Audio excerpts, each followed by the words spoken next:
Hello, Hungary. Hello, Budapest. Hello, fellow Europeans and American friends. Thank you so much for having me. Allow me to skip formalities for a moment and dive right into a subject that is not so cheerful, but very, very necessary to discuss. Let me walk you through the past 7 days in Europe. This week in Stockholm, 3 elderly women in their 70s were stabbed in broad daylight on the streets. In London, 4 people were stabbed in a time span of just 42 hours. Let me point out what she's doing here, giving specific examples or cases of our victimization is of immense power. It is puissant to the stratosphere. What makes it powerful? I think even, was it Stalin that said a million dies and it's a footnote, but a person with a name and an identity dies, and that changes the world? Because we as humans, with the limited capacity that we have, can't understand abstractions of great proportion. And a great many of us can't understand abstractions at all. You went to school with people, maybe you were one of them, that had a real hard time understanding abstractions. So specific cases are what is powerful. This woman here, butchered, raped, gang raped, dead. That boy there, this grandfather here, she is aware of this because I'm sure for various reasons, not the least of which is that she's smart enough to understand, intelligent enough to understand that this is what has meaning. Let me hear again from the dumbass motherfuckers who keep saying to use genocide and white. So sick of these dipshits. Fuck off. If you're one of these people, then just get the fuck out, because you're too stupid. You've heard me make the case an infinite number of times about how dumb it is. You can't make any argument back, and you want to hold on to that position. This is something people can understand, that's real, that's happening, that they can identify with.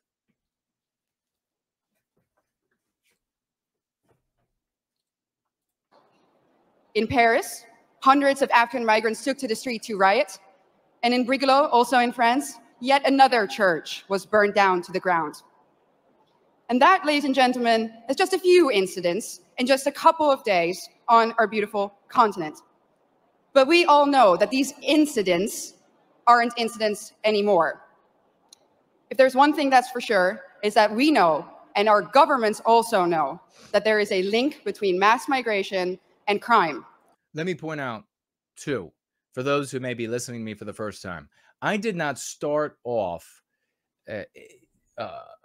angry with people who make a case or an argument for an idiotic position.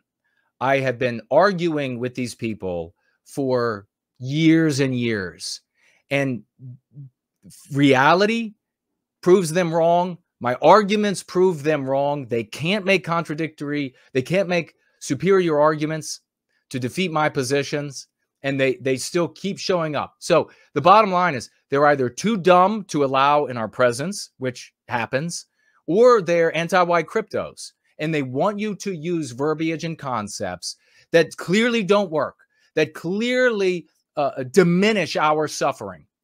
That one little girl in that video crying and saying to her mother, and we've got so many others, the little boy recently, the little girl on the subway train, you remember her screaming about why she has to be white to her mother, the black woman thinking that was hilarious. Will she have to be white her whole life? Do you remember that? Am I going to have to be white my whole life, mommy? Do you remember that? One case of that is infinitely superior to saying genocide and the word white before it. That's why these people don't want you to talk about that's why they don't want you to talk about things like white erasure. Because white erasure is felt, it's seen, It's lived. Genocide, nowhere in sight. Fuck off, you idiots. In the Dutch city of Dordrecht, something interesting happened the other day. They announced, and this is a small city in the Netherlands, in my home country, that a new asylum center will be put in that little town. And what did the municipality do? They said, we are going to offer citizens who live in the vicinity of the center 1,000 euros to take extra safety measures. Our new reality in Europe consists of frequent rapes. Okay, so realize the anti-whites are totally aware about what is happening across the West because they want it. This isn't an accident. It isn't something that is it isn't something that just sort of goes along with this process. There's going to be a troubling period where it's going to be tough. It isn't just like a concomitant of it, like an unfortunate concomitant. It's a concomitant and it's very unfortunate. It's not that. They know because they want this to happen. They want the white erasure. They want the rapes. They want the butchering because for various reasons for anti-whites, it satisfies their notion that there needs to be a revenge on the white race. Where does that come from? That comes from their jealousy and envy. White people and non-white people that are anti-whites, both. Stabbings, killings, murders, shootings, even beheadings. But let me be clear about one thing. This did not used to happen before. This is a newly imported problem. Samuel P. Huntington predicted this over 25 years ago when he wrote, and I quote, "In the new world of mass migration, the most pervasive, important, and dangerous conflicts will not be between the social classes. They will not be between the rich and the poor. They will be between peoples belonging to different cultural entities. Tribal wars and ethnic conflicts will occur within civilizations." Well, boy, was he right. And the worst part is, we as a society seem to have become indifferent to it. Yeah, you know, it's interesting. This Huntington getting quoted, another person making an observation. You know what was happening 25 years ago? I was fixing this. I was in the field as a man of the West, giving speeches, trying out different concepts, meeting with people, talking with people endlessly to see what works and what fixes the problem. When is the guy and the community who fixes the problem going to be the one they talk about? You're just going to keep talking about the observers. I observed this. This gentleman observed something. Another one who observed. Another one who wants to give his opinion on the things that he's observed. Well, fucking great.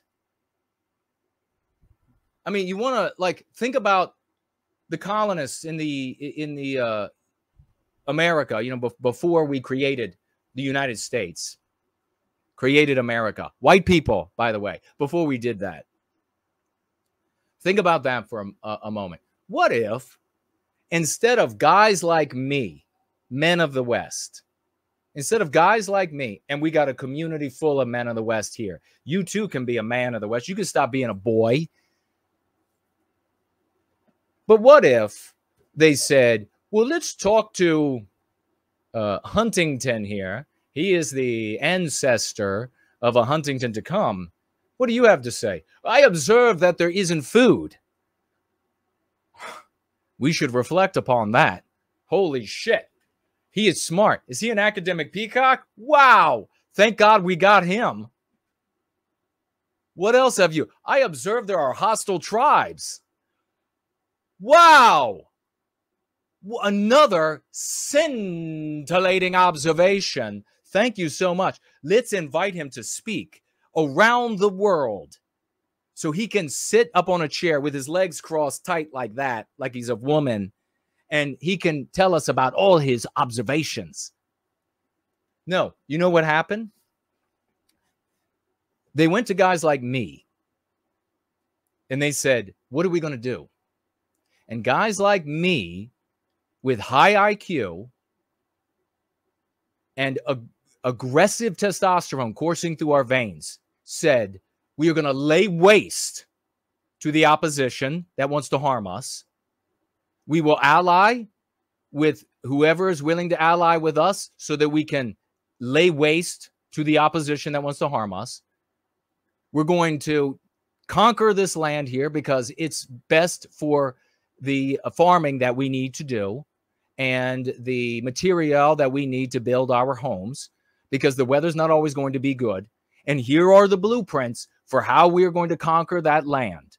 So, no, we need to stop with this incessant. My entire time in the white sympathetic sphere has been nothing but giving time to people who make observations on the way things are.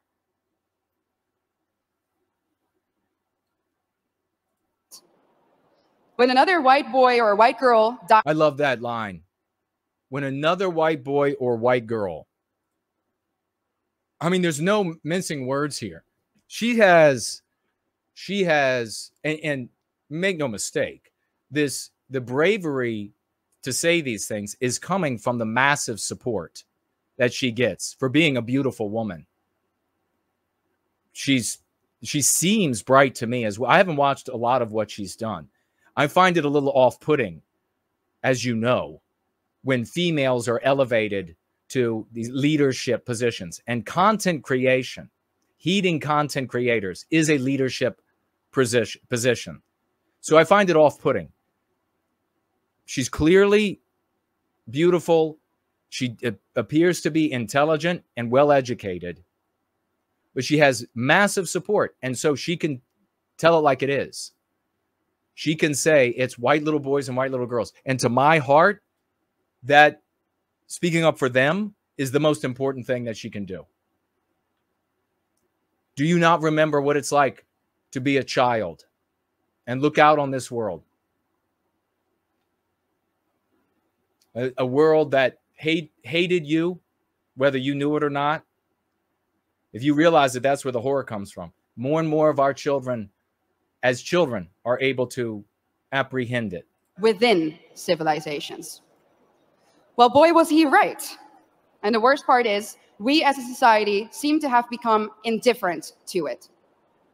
When another white boy or white girl dies at the hand of an immigrant, we might shake our head, we might let out a sigh, we might even get angry for a minute or two, and then we go on with our lives. And why is that? That's what happens. Why is that? You have white people on a spectrum, and the vast majority of them are on one end of the spectrum, which is the one she's talking about. The other end of the spectrum, the much smaller percentage, are the ones who are going to hate on another. They're not even going to talk. They're not even going to care for the white boy or white girl. You know this is true. They don't care. It's just for them. It's just a reason to hate on another group of people. It's the selfish individualism that, for both cases, the selfish individualism wasn't my white son or daughter.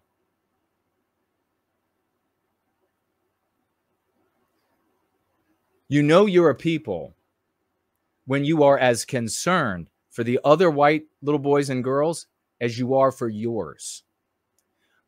How do you know that you are concerned for them? Because with love, your thinking is focused on their injury or well-being. You're not concerned for them if your focus is on non-white people with negativity and hatred. I can't believe I have to live in an age where I have to spell that out. That's how sick we are, and that so few are able to get it and feel the burden of responsibility to come to this duty and to take it up. We offer the family thoughts and prayers, but nothing ever changes. Samuski says, we are taught not to care about injury to our people by the selfish individualism you're talking about. Samuski was on it even before I said it. Well said. White Monster says he's painting the house with no white guilt. Thank you for that, brother.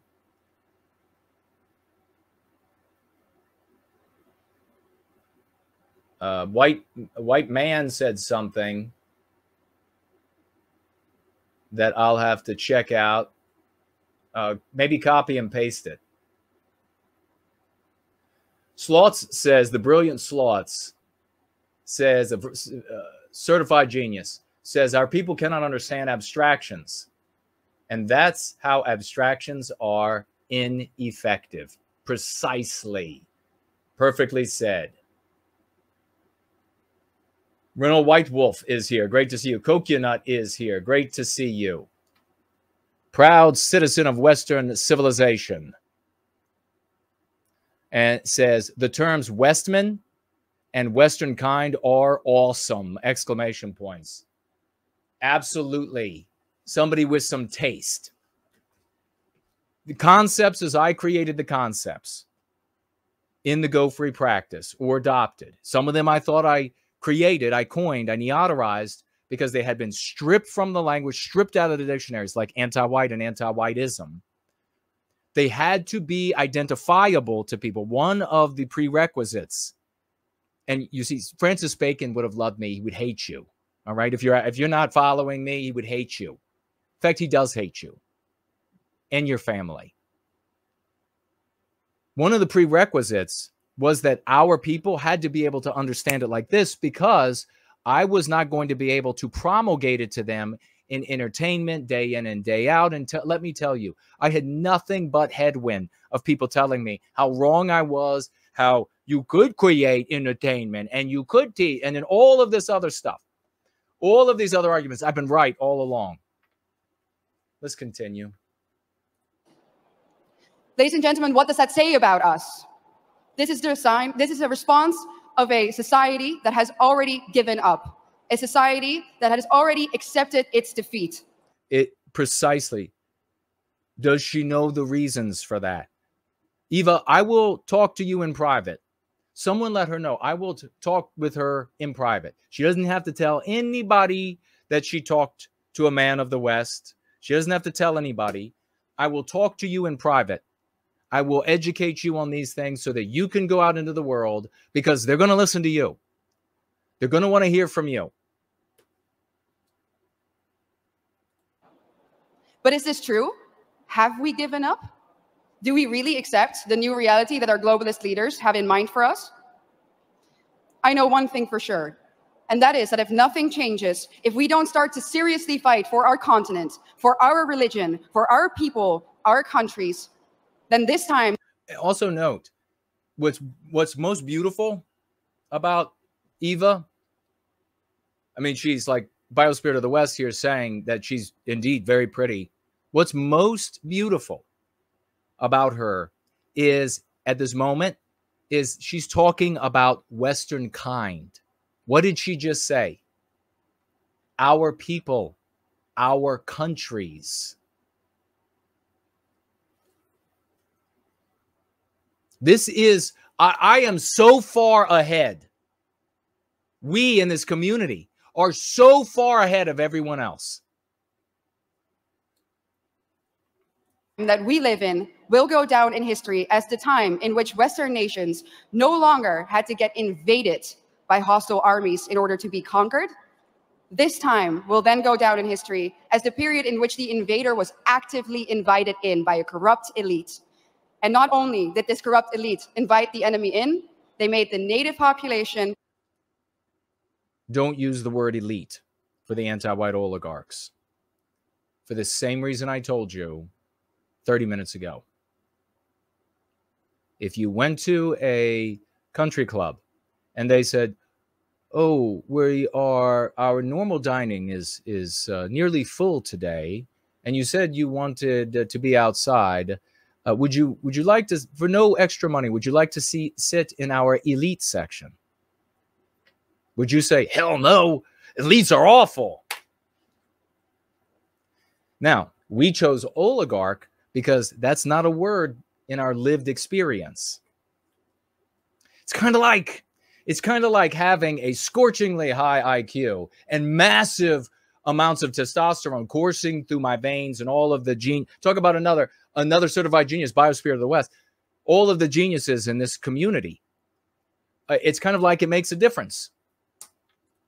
Pay for it too. Everyone who has eyes can see it. The native, white, Christian, European population is being replaced at an ever-accelerating rate. Let me back this up for you with some statistics from my home country. Let's take Amsterdam, the capital. Now, and let me also point out, for those who like to put things in front of us that we have to take care of before we can address our victimization. I'll first point out, where is that born out of as well? Selfish individualism. It's the thing that is important to those individuals. The thing that's most important. So you have a bunch of people out there who will say, Christianity has to be wiped out before we can survive. Well, that's their own personal issue. That's their own personal pet peeve. What has to happen first is ending our victimization. That's what has to happen first. What Eva is noticing in a largely non-Christian or Christian practicing Europe is that what we call Christian is almost entirely our biospiritual projection into the world. We have just placed the name Christianity as we have adopted and made that religion suit our projection. What has to happen with Christianity is the same thing that has to happen with everything else in the West. The anti-whiteism has to be taken out of it. If you are demanding an end to our victimization, you are demanding an end to anti-whiteism, and therefore you are cleansing Christianity, your lodge, your school board, everything. She's recognizing that in atheistic Europe, that Christianity is still our religion. Does she understand that it's really just our projection? That we've placed the word Christianity and the religion and the trappings and the practices on top? Does she understand? I don't know. I'll be happy to explain it to her. Amsterdam currently consists of 56% migrants. The Hague, 58% migrants. Rotterdam? By the way, by saying that, as you're hearing her numbers about white erasure, there's like a great replacement of Rotterdam. No, it's white erasure. Right? Let me just continue with her. Almost 60% migrants. And of course, most of these immigrants come from non-Christian, non-Western. Okay, so I got to say it now. To say that we have made Christianity suit us and or that our projection into the world we call of our instinct, our biospiritual instincts, we call Christianity, is not to say that Christianity isn't true or right or etc. It's not to say that at all.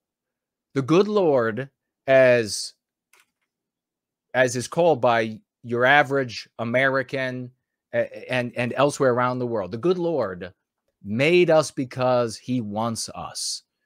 He made us because he wants that instinct in the world. He would not have made us with an instinct that was at variance with his creation. So to live our instinct is indeed to be in line, in keeping, in tune with the Lord. African and Middle Eastern countries. Conclusion: the Dutch population is already outnumbered in the majority of our cities. I mean, this is so psychotic. I want everyone listening, everyone who hears my voice, to think about the people you have been following as your leaders, your content creators. Forget about your politicians. The people who you heed. Is it your pastor? Is it the 2 or 3 or 5 or 1 content creator? What have they been doing?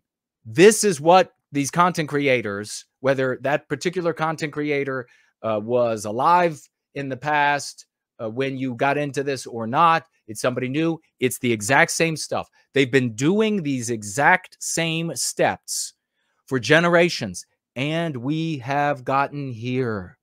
It's time to stop doing the same thing over and over.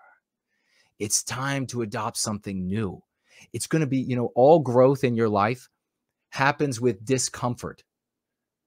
You're not going to find a content creator out there who you're going to instantly feel comfortable with and grow out of the ineptitude and the inanity that has led to where we are today, where every city, our people are the minority because we've been white erased. We need to stop doing what we've been doing all along. Do something uncomfortable. Get rid of all of your other content creators and only heed what I have to say. I'm scary. I yell. I paint things in very black and white pictures. I describe things that are plexuses and that can be very confusing. And yet the outcome is always in service to white well-being, empirically achieved time and again. It's time to do something uncomfortable and grow for once in your life. But let's look onwards.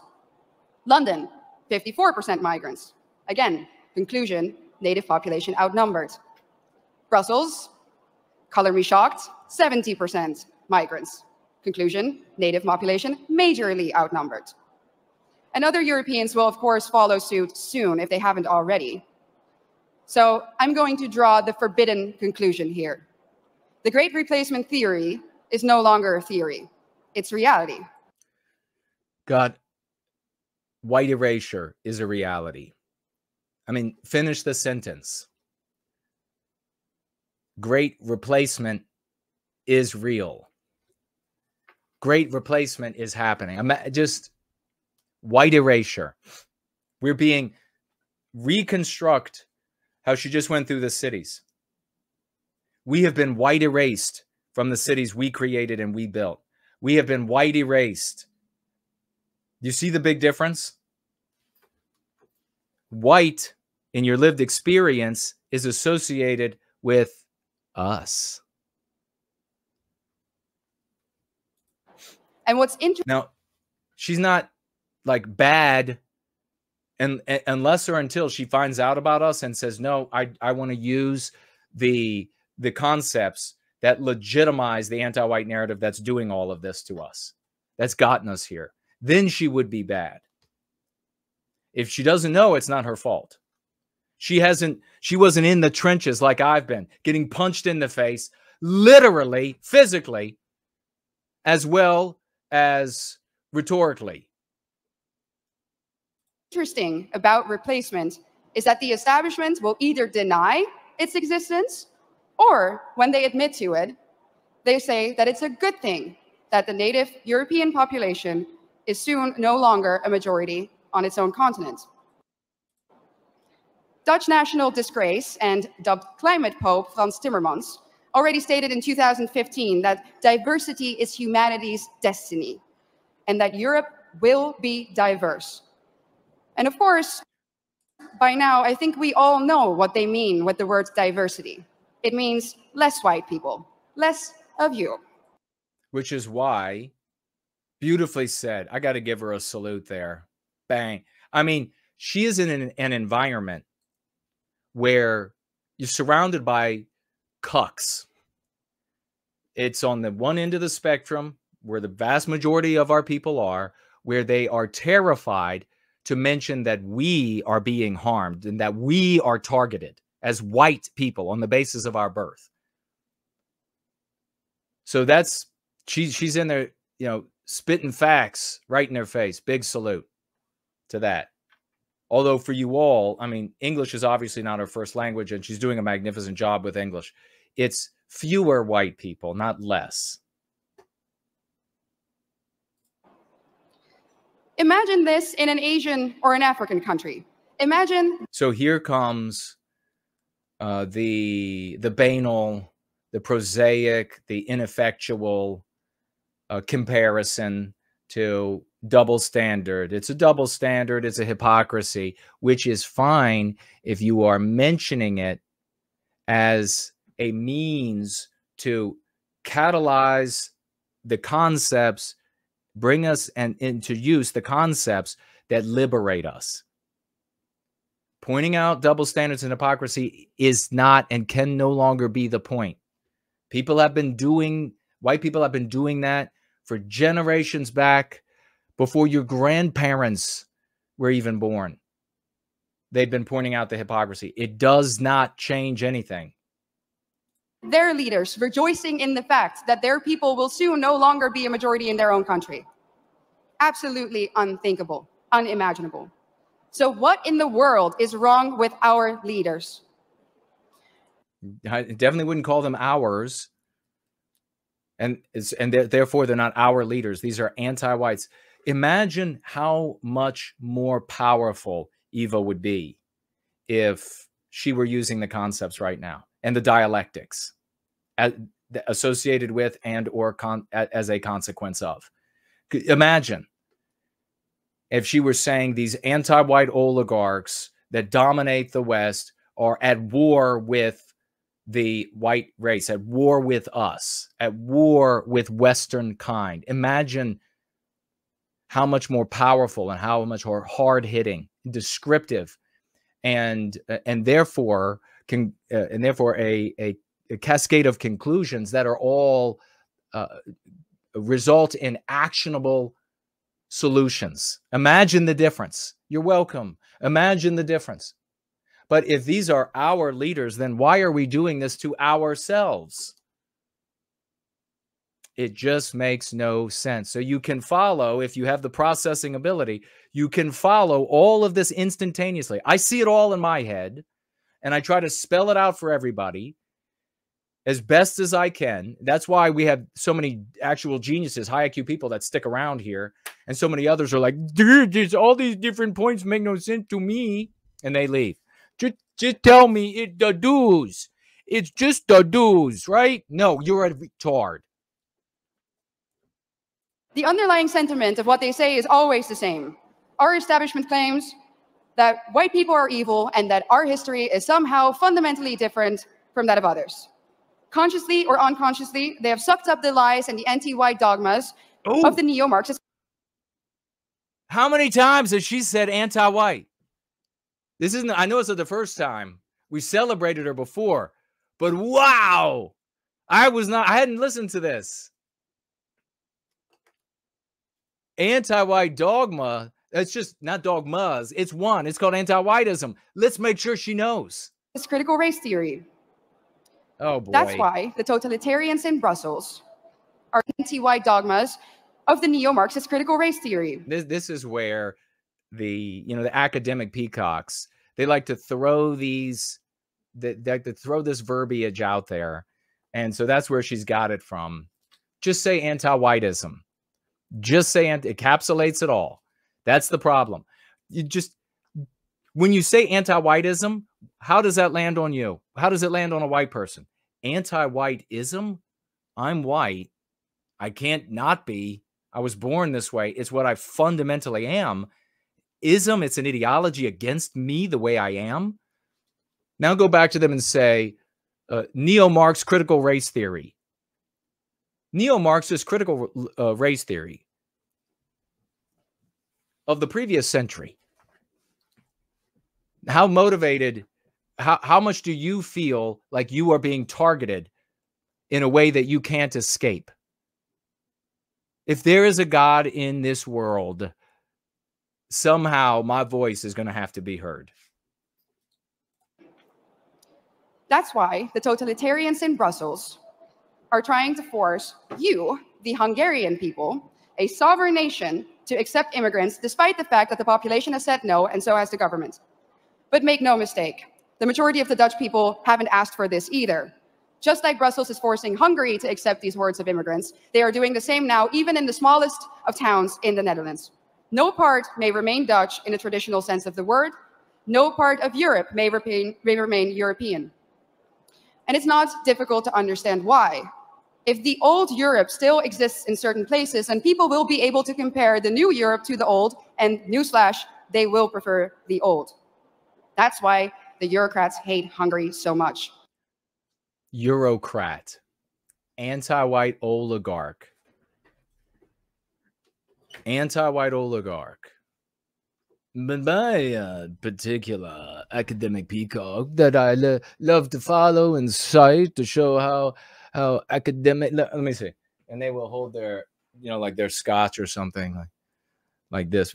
Let's take the handle out of it. They're like, and I like to cite a specific academic so that I can. Where's my ascot? Put on my ascot. I'm so smart. I'm so educated. Eurocrat. There. Are you impressed? And their message is clear. Our way of life, our Christian religion, our nations, they have to go. Something to point out really quickly is that it's not the what's being implied, unspoken, implied, and understood by the audience is that there is this top-down force that's doing all of this to us. That is erroneous. If you want to correct the problem, it's erroneous. Conclusions drawn from that about how to remedy our problem are going to be incorrect. They're going to be specious. You have to understand anti-whiteism for what it is, where it comes from. Hungary, Poland, right now, these holdout countries are falling the exact same way, not from top down, but by the anti-white, immoral, moral imperative that's being sown into their countries. If you don't defend where they're actually defeating you, and you put up these great bulwarks, these great ramparts, where they're not actually attacking at all, or the attack is really a feign or is far less effectual, then you're going to fall, which all of the Western countries are falling and have fallen as a consequence. Without exception. Their vision of the future is the neoliberal, unrecognizable Europe. Again, neoliberal, this comes from this vacuity in academic circles. They think they're so urbane and polished, and they have all of this affected way that they talk and affected way that they write, and it's all vacuous. It is the vacuity of academia. They can never call things by their proper names or names that are effective, because to call things by easily understood names is to demonstrate that they're not much more intelligent than the average person. They might spend a lot of years in education, but as you know, people who are highly educated, education and intelligence are not the same thing. Intelligence is processing ability with a memory component. Education is all of the information you absorb. And then you go out and baffle gab. And that is what Eva has been exposed to, and societally is looking for as the evidence of learning and rectitude and a correct understanding or appraisal of the situation. Neoliberal, etc. Where every city becomes kind of like Brussels. Ugly, dirty, unsafe, zero social cohesion, where the buildings are constantly under construction and they never ever seem to finish. And even when they do, the end result is uglier somehow than what they started with. By the way, if you're blue collar, I apologize for Eva here. The buildings should always be being constructed and repaired, and that's how so much of our population has work. But yes, the designs, the engineering, the architecture that is anathema to our biospirit is absolutely going up around the world. That's why we look at it and we call it ugly, and other races call it beautiful. And in some cases, buildings go up that aren't beautiful to any race. They're made to be the opposite of our instinct. They are the inversion of us. And so everybody just kind of, the other races kind of look on like, what the hell is that? And we look on and see an absolute affront to our biospiritual existence. You know, if I were an Indian, and I mean in India, and I were sharing this much wisdom with the population, I would have like 50 million of them or more, 500 million of them, all sitting around wanting to hear the wisdom come out of my turbanized head. And what are we left with? A permanent state of isolation, confusion, and disorientation. What is that, ladies and gentlemen? Isolation, confusion, disorientation. White noir. This is what you experience when you are not, when you are white and you are not in an environment that does not reflect our biospirit back at us. That is what you feel. Maybe you read that. Maybe you read that in my book. Maybe you read it going all the way back when my book was just a leaflet, when it was a pamphlet. Ladies and gentlemen, welcome to the New World Order.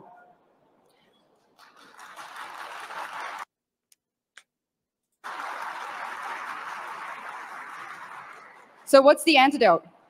A strong Christian Europe of sovereign nation states.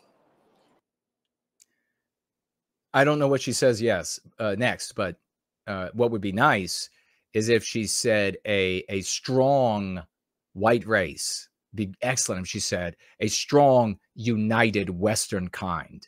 Wouldn't that be something? Mm. That's why we need to outright reject the lie that nationalism causes war. It's not nationalism does cause war, but in the sense that she's using it. And that's what, so what the way she's using the word nationalist here is nationalism is attacked in Europe more so than elsewhere because of the, like the church. It offers white people, even though the church is completely anti-white now, it offers white people a pole, a gravitational center for them to orbit, to form families, to form communities, and to resist our victimization. But the antiquated nationalism of my flag is better than your flag, our breakfast is better than your breakfast, that is something that has to go, and that has to stay in the trash can of history. We need a global nationalism of Western kind. Nationalism or national sovereignty that causes war. It's expansionism. And where in Europe do we find that nowadays? In one place and one place only, Brussels.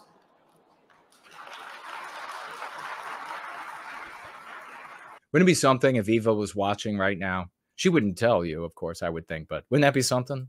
Isn't it funny how the same people who erode our national sovereignty and love to do it, give it all up to the bureaucrats there, that those people are now telling us that we need to spend billions and billions of euros on the national sovereignty of Ukraine? You can see, you see how the error in understanding that came to her by way of academics and is now resulting in a appraisal or assessment of a scenario to draw a double standard, to draw a hypocrisy that is actually erroneous. It's a joke, honestly, and it's a pretty sick, expensive, and dangerous joke. During a recent interview, I got asked by an interviewer, do you think that you ever go too far? Do you think that you're ever too radical? I thought about it for a second, and I said, no. No, I don't think I go too far. Truth be told, ladies and gentlemen, I think we in Europe do not go far enough. I think that if we really think about the organized structural attack on our civilization. So true. Do you go too far? Could you imagine what she's saying? I imagine in conservative circles, this is like radical stuff, what she's saying. That we don't do enough. Do we do enough to stop the attack on our families, on our continent, on our countries, on our religion? When we hear about another murder, another stabbing of a young innocent child, do we do enough? When we know that our national sovereignty has been given up in less than a century to Brussels, do we do enough? When we hear that Christian kids in Germany... Really quick, the conclusion, erroneous. Brussels, European Union, therefore is the problem. Therefore, you have to get rid of these things. And while you wage war on that, while you talk about that, while you criticize that, anti-whiteism, the psychological warfare, is burning all of your resistance away. Are now converting to Islam. Do you see how how you take care of the problem of Brussels, etc., if you address anti-whiteism? When we hear that Christian kids in Germany are now converting to Islam to fit in, do we do enough? I don't think so. The totalitarian institute of the European Union needs to come down. Let me be clear, I don't believe in reforms. When the foundation of your institution is rotten, and that is the case in Brussels, you can rebuild the house on top of it all you want, but it's still going to crumble.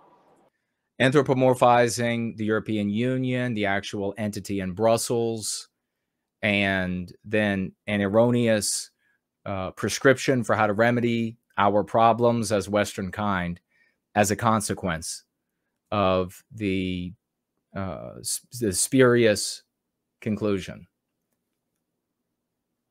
So the only answer... So that this entity is populated by human beings. In reality, it's not a thinking singular being, and we can promulgate ideas, dialectics, and lexical power to our brothers and sisters, which would present resistance to the people who are operating in Brussels, and would therefore alter the trajectory as a consequence of what's taking place. Various outcomes become possible as a result of that, not the least of which is oppositional poles of power to Brussels that arise because of the anti-white activity. You then have external pressure and internal pressure in Brussels on this European Union to not be anti-white, and the multiplication of external pressures from newly formed centers of gravity to resist it would further pressure it. All of this is possible if you address the anti-whiteism. How possible is it to pull down the European Union? That's a wish. That's a total wish. The answer is the Tower of Babel needs to be destroyed.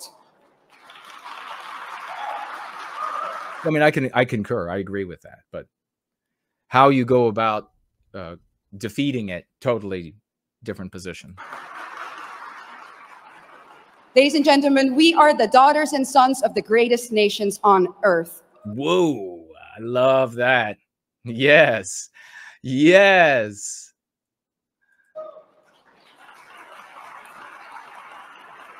And we need to ask ourselves. But see, I mean, as nice as it is, as pleasant as it is, as right as some of these things are, like she just said, imagine a brilliant, very aggressive man of the West saying this at the lectern, and how much more like that you would feel fire course through you. But most important of all, if it were a man of the West at the if it were like me at the lectern, all of these boys, all of these white boys, as they call white guys, they would suddenly feel that voice of the West inside. If I were there shouting and being passionate, haranguing the crowd, they would begin to wake up. They would begin to find that voice inside of them and begin heeding that voice of the West inside of them that's calling them to their duty, to their glory. That is what the anti-whites hate. That is what they're not going to tolerate for a moment. If anything, they would love for it to remain delicate, wonderful, beautiful white ladies. Because as we listen, I don't feel the desire to go and fight to the point of potentially losing my life. That is what we need. What has happened to us? Where do we come from? And more importantly, where are we going? Our elites have declared a war on us, and now it is time for us to put on the full armor of God, fight back, and win. Thank you so much. I like it. Full armor of God, fight back and win. Imagine if I were saying that. You would have, people would be ready, as has been the case. As has been the case in history where I've gone and spoken. People jump out of their seats, ready to like charge the gates. We need masculine, patriarchal power that is governing and leading and inspiring. As pleasant as matriarchal and feminine energy can be, it just cannot lead.